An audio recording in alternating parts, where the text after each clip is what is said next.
Oke, jadi sekarang problemnya tinggal menentukan apa itu Rmin dan Rmax ya, batas-batas integrasinya. Nah, Rmax jarak terjauh tentunya adalah jarak tak berhingga, ya kan? Karena partikel alfa datang dari jarak jauh tak berhingga dan akan kembali menuju ke jarak jauh tak berhingga. Jadi Rmax-nya tak berhingga, mudah. Rmin-nya, apa Rmin-nya? Anda lihat partikel alfa datang dari jarak jauh tak berhingga dengan suatu kecepatan tertentu, dan akibat gaya Coulomb, maka gaya Coulomb ini sifatnya tolak-menolak ya, repulsif, karena muatannya sama.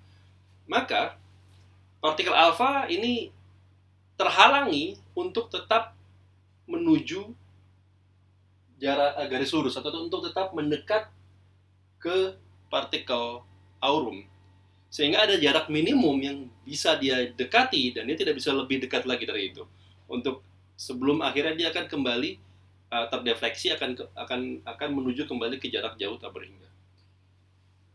Jadi di sini ada perlambatan dan pada titik terdekat kecepatan saat 0, ya kan? Untuk kemudian dia akan bergerak mulai menambah kecepatannya lagi atau kecepatannya mulai naik lagi sehingga dia menuju ke tak berhingga dengan kecepatan yang sama dengan kecepatan di awal di jarak jauh tak berhingga. Oke, artinya apa? Poin pentingnya adalah di R minimum kecepatannya 0 atau R min dotnya 0. Oke, saya bisa menggunakan analisis energi ya. Kalau Anda ingat energi di awal saya pernah menulis seperti ini dalam koordinat polar. V-nya adalah potensial Coulomb. Semua untuk memudahkan semua konstantai saya serap dalam K, jadi hanya K per R saja. Nah, theta dot ini bisa saya tarik relasi dengan angular momentum, ya kan? L per mu R kuadrat. Sehingga kalau Anda masukkan semua ke sini, dan E ini konstan, sehingga dimanapun nilainya tetap sama, meskipun R-nya berubah-ubah. Nah, sehingga pada kasus minimum, pada R minimum, suku pertama 0, sehingga saya punya setengah R minimum kuadrat, masukkan theta dotnya adalah kuadrat L kuadrat per mu kuadrat R minimum pangkat 4 ya, plus K per R minimum.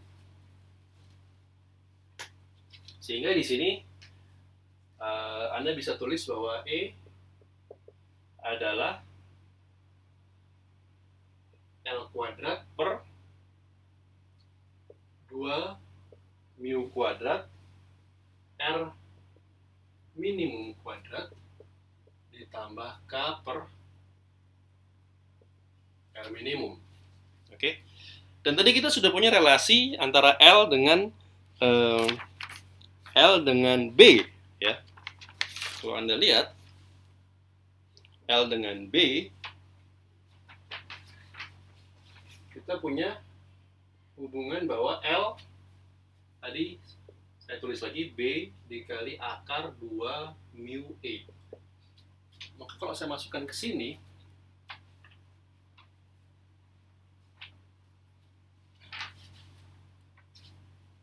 maka di sini ada E, di sini ada B kuadrat. Saya punya E sama dengan 2 mu E B kuadrat per 2 mu kuadrat R min kuadrat plus K R min. Nah, ini sekarang R min membentuk suatu persamaan aljabar. Anda bisa selesaikan dengan mudah akar-akarnya ya. Saya akan tulis saja langsung, Anda bisa cek bahwa akar-akar dari persamaan aljabar ini R min plus minus ini bisa ditulis sebagai K per 2E plus minus akar K kuadrat per 4E kuadrat ditambah E mu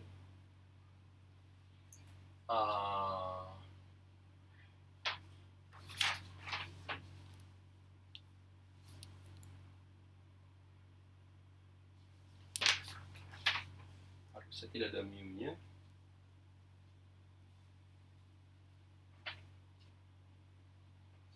Nanti bisa dicek apakah ada mu atau enggak ya. Nanti saya cek lagi. Per 2. Maksud saya ada V atau enggak. Setahu saya seperti ini. Anda bisa cek apakah ini benar atau tidak. Nanti saya cek juga lagi.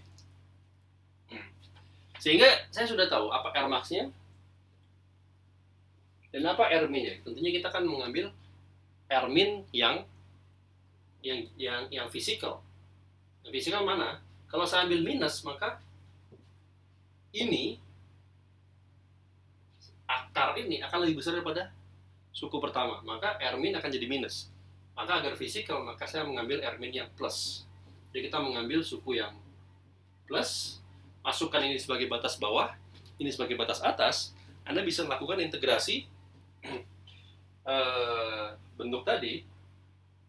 T, Anda masukkan Rmin-nya.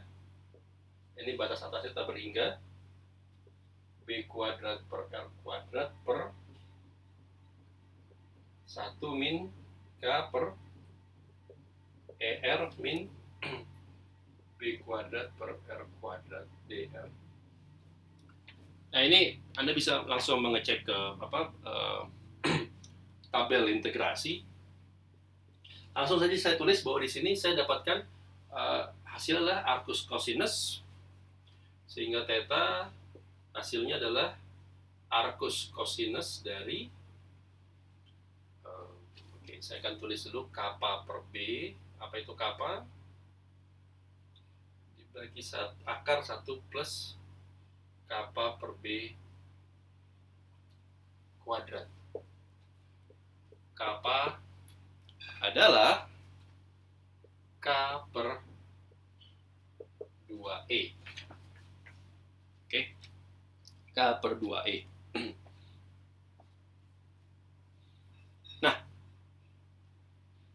saya bisa inversekan ini, maka saya dapat relasi sebagai berikut. Cosinus theta itu sama dengan kappa per B dibagi akar 1 plus kappa per B kuadrat. Ya. Nah, saya bisa otak-atik hasil ini untuk mendapatkan, ini kan theta sebagai fungsi B. Saya juga bisa balik B sebagai fungsi theta, ya kan? Yang Anda bisa lihat bahwa dengan mudah Anda bisa kuadratkan kedua ruas. Anda bisa kuadratkan kedua ruas.